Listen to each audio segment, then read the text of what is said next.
Salut les amis, aujourd'hui dans cette vidéo, on va vous faire un petit tuto sur BeanNews, beannews.ninja, qui est un des meilleurs référenceurs Usenet. Particularité de BeanNews, c'est qu'il est en accès libre et il est entièrement gratuit. C'est un des derniers référenceurs gratuits avec une telle qualité et une telle quantité de fichiers indexés du réseau Usenet. Donc, je vais vous montrer comment fonctionne BeanNews, mais avant toute chose, si vous utilisez le réseau Usenet ou si vous êtes nouvel utilisateur, utilisez bien un excellent fournisseur d'accès à Usenet. Sinon, vous risquez d'être déçu, alors qu'intrinsèquement, le réseau Usenet est le meilleur au monde actuellement. Lui seul peut fournir une telle sécurité, une telle confidentialité, une telle diversité d'usages entre les newsgroups binaires, les newsgroups texte. C'est encore un des derniers espaces de liberté sur Internet. Donc, pour bien profiter d'Usenet, moi je vous conseille NewHosting.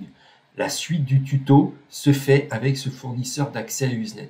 Alors en plus, en ce moment, profitez-en, il y a une réduction immédiate de 58% sur le forfait Usenet illimité en vitesse et en données. Le tout avec un newsreader, un VPN gratuit et surtout plus de 5500 jours de rétention.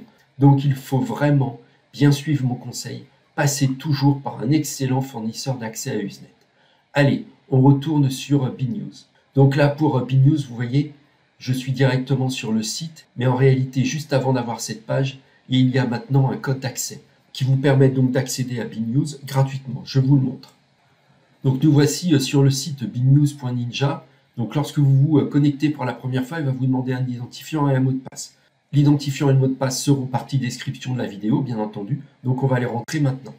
Donc l'identifiant, c'est BeanNews, avec un S, et le mot de passe avec un Z plus un arrobas, tout ça en dessous la vidéo. Donc, je vous les réaffiche quelques secondes. Donc BeanNews et BeanNews avec un Z et un arrobas pour le mot de passe. Et vous faites sign in. Donc nous voici sur le site de BeanNews. Donc vous voyez tout en haut, là, vous avez différentes catégories où sont référencés, indexés donc les fichiers qui ont été postés sur Usenet. Donc on va prendre par exemple cette catégorie-là.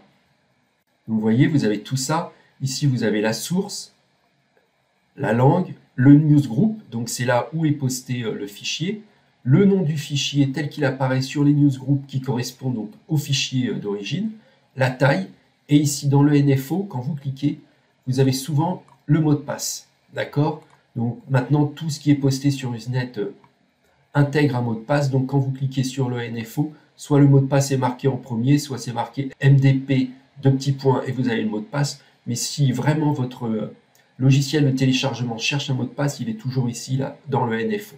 Donc vous voyez, il n'y a vraiment rien de difficile. Donc on va faire un petit exemple. Donc on va prendre un film de 1938 qui est libre de droit. Donc vous voyez, il a été posté il y a 298 jours sur Albinari Tattoo. Voilà le nom du fichier tel qu'il apparaît sur le newsgroup, la taille. Là, vous avez le NFO. Donc ici, vous avez 3 moteurs de recherche NZB.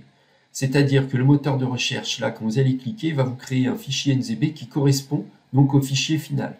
Donc moi, souvent, je passe par le deuxième, NZB index, je l'aime bien, donc je clique dessus. Voilà le même fichier, donc je fais Download Selected. Voilà mon fichier, et il ne me reste plus qu'à cliquer dessus. Et vous voyez, donc le newsreader de NewHosting me le trouve directement avec le fichier NZB. Donc il télécharge bien entendu à une excellente vitesse de connexion, donc 50 MB seconde, donc c'est vraiment très bien. Donc là il me demande un mot de passe, je clique sur le NFO, je vais tout en bas, et voilà le mot de passe dont je vous parlais tout à l'heure. Donc je fais copier, coller.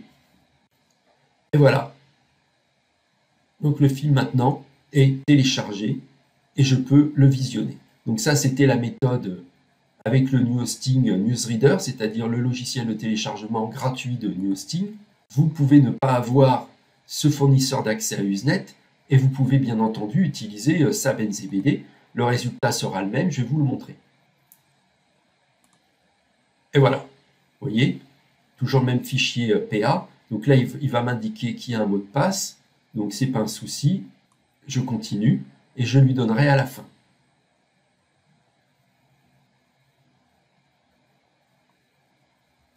Donc là, je clique ici, je mets le mot de passe, Voilà, j'ai rentré le mot de passe. Et voilà.